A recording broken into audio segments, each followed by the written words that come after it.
बातमी समोर येते सरपंच संतोष देशमुख यांच्या हत्या प्रकरणातून।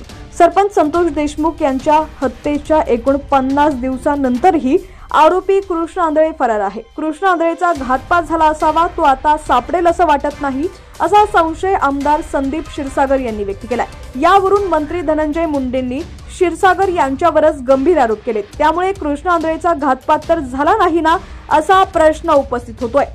बातमी आपण सविस्तर पाहूया। त्याआधी तुम्ही HPN मराठी न्यूज चॅनल पहिल्यांदाच पाहत असाल आणि अजूनही चॅनलला सबस्क्राइब केलं नसेल तर नक्की सबस्क्राइब करा, जेणेकरून आमचे अपडेट्स लवकरात लवकर तुमच्यापर्यंत पोहोचतील।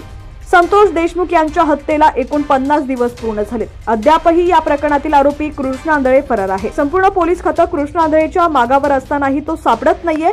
आमदार संदीप क्षीरसागर यांनी या संदर्भात संशय व्यक्त केलाय।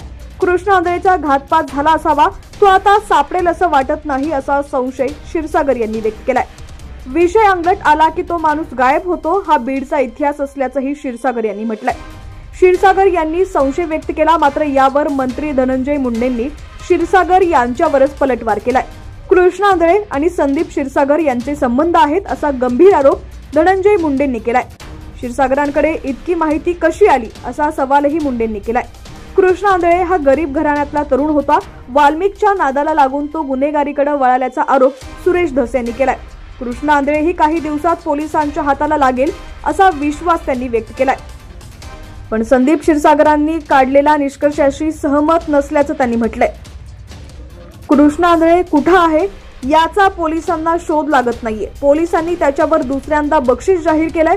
कृष्ण आंधळेनं कुणाशीही संपर्क साधला नसल्याचं सांगण्यात येत आहे, पण ही शक्यता फारच कमी आहे। कृष्ण आंधळेला शोधणं पोलिसांसाठी फार कठीण गोष्ट नाहीये, असं सांगितलं जात आहे। आंधळेजवळ अशी कोणती माहिती आहे जी बाहेर येऊ नये म्हणून त्याला फरार ठेवलं जात आहे का, असा प्रश्न विचारला जातोय। कृष्ण आंधळे मागचं गूढ संपून पोलीस त्याच्या मुसक्या कधी आवळणार हे आता पाहणं महत्त्वाचं आहे। मला वाटत नाही आता आंधळे सापडलं।